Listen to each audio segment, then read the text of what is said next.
আসসালামু আলাইকুম সুপ্রিয় কৃষিজীবীরা, আশা করি প্রত্যেকে ভালো আছেন। যে যেখান থেকে আমার ভিডিও দেখতেছেন সকলকে সাজিদ এগ্রোয়ানের পক্ষ থেকে স্বাগতম জানাই।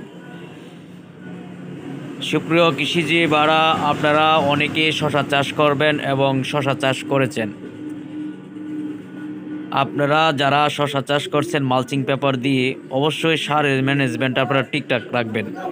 কারণ আপনারা যদি ঠিকঠাকভাবে যদি সারটা আপনারা গাছে প্রয়োগ না করেন তাহলে অবশ্যই আপনাদের গাছ শশা গাছ লালচে হয়ে যাবে এবং হলুদ বর্ণের হয়ে যাবে।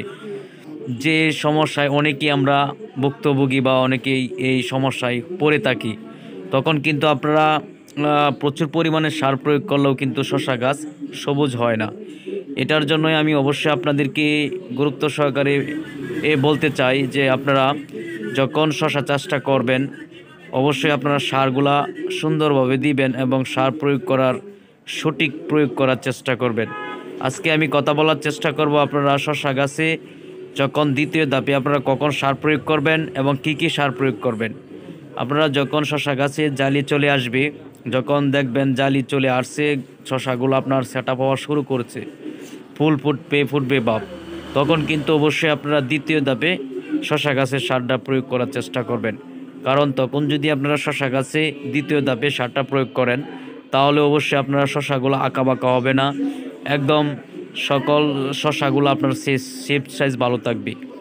এই বিষয়গুলো অবশ্যই আপনারা মাথায় রাখবেন। মাথায় রেখে আপনারা সঠিকভাবে কাজ করবেন। আমি আশা করি আপনারা কখনও শশা চাষ করে লস করবেন না।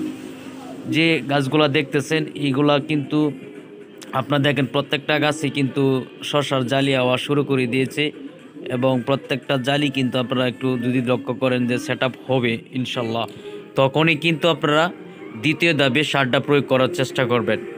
আমি আজকে অবশ্যই আপনাদেরকে একদম দ্বিতীয় ধাপে আপনারা কি কি সার প্রয়োগ করবেন, কি পরিমাণ সার প্রয়োগ করবেন এটা বলে দিব। সুপ্রিয় কৃষিজীবীরা, তাহলে চলুন আপনাদেরকে বলে দিই। অবশ্যই আপনারা যখন দ্বিতীয় ধাপে সার প্রয়োগ করবেন টিএসপি সারটা আপনারা অবশ্যই 10 কেজি দিবেন। এটা হচ্ছে আপনার 1 বিঘা জমিতে, তার মানে হচ্ছে আপনার 33% জমিতে আপনারা এই সারটা প্রয়োগ করবেন। টিএসপি সার 10 কেজি, আর টিএসপির সাথে অবশ্যই আপনারা ডিএপি সারটা অ্যাড করবেন 5 কেজি। তারপরে আপনারা অবশ্যই এমওপি সার 10 কেজি অ্যাড করবেন। এমওপি সার 10 কেজি, আর ম্যাগনেসিয়াম সার দিবেন আপনারা 2 কেজি। ম্যাগনেসিয়াম সার 2 কেজি। বোরন সারটা দিবেন আপনারা 1 কেজি। বোরন সার আপনারা যদি সিনজেন্টার কোম্পানির পান তাহলে ওটা ভালো হবে, বোরন সারটা দিয়ে দিবেন। আর সাথে আপনারা অবশ্যই থ্রিওবিট 1 কেজি অ্যাড করবেন। থ্রিওবিট এটা হচ্ছে ভিটামিন, থ্রিওবিট 1 কেজি অ্যাড করবেন। আর রুটন সার 2 কেজি।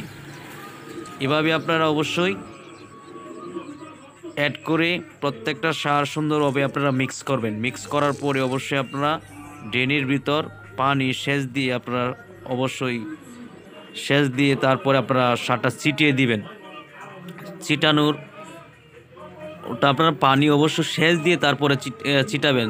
কারণ পানিতে যখন আপনারা সারটা প্রয়োগ করবেন তখন কিন্তু সারটা আপনার পানির সাথে মিক্স হবে, মিক্স হওয়ার সাথে সাথে কিন্তু আপনারা বেডের ভিতরে চলে যাবে, এতে কিন্তু কাজটা বেশি করে থাকবে। এভাবে যদি আপনারা সারটা প্রয়োগ করে থাকেন আমি আশা করি আপনাদের যে শশা গাছে যে জালিগুলো আছে প্রত্যেকটা জালি কিন্তু আপনার সেট আপ হবে এবং আঁকাবাঁকা হবে না। কারণ আমরা প্রত্যেকে জানি যে আমরা যখন শশা গাছের জালি আসা শুরু করি তখনই কিন্তু আঁকাবাঁকা হওয়া শুরু করে দেয়। এভাবে যদি আপনারা যে সারগুলা কথা আপনাদেরকে আমি বললাম অবশ্যই আপনারা এই সারগুলা যদি সঠিকভাবে প্রয়োগ করেন আমি আশা করি আপনাদের শশা গাছে একটা শশাও আঁকাবাঁকা হবে না। সুপ্রিয় কৃষিজীবীরা, আপনারা অবশ্যই নতুন নতুন তথ্য পেতে এবং শশা চাষের বিশেষ করে নতুন নতুন তথ্য পেতে আমার চ্যানেলটা সাবস্ক্রাইব করবেন এবং প্রত্যেকটা ভিডিও অবশ্যই লাইক করতে ভুলবেন না। আমি আশা করি আমি আজকে যে তথ্যগুলো আপনাদেরকে দিলাম আপনারা যদি মনোযোগ সহকারে যদি আপনারা ফলো করে থাকেন আমি আশা করি আপনাদের শশা গাছের জন্য 100% কাজ করে থাকবে। কারণ আপনারা কিন্তু দেখতে পারতেছেন আমার প্রত্যেকটা গাছে কিন্তু জালি আসা শুরু করে দিয়েছে। এই কারণে কিন্তু আমি দ্বিতীয় ধাপে সারটা প্রয়োগ করব। প্রত্যেকেই আপনারা ভালো থাকবেন, সুস্থ থাকবেন। আজকে এই পর্যন্ত। আগামীতে অন্য কোনো ভিডিওতে আপনাদের অন্য কোনো বিষয় নিয়ে কথা বলার চেষ্টা করব। সকলে ভালো থাকেন।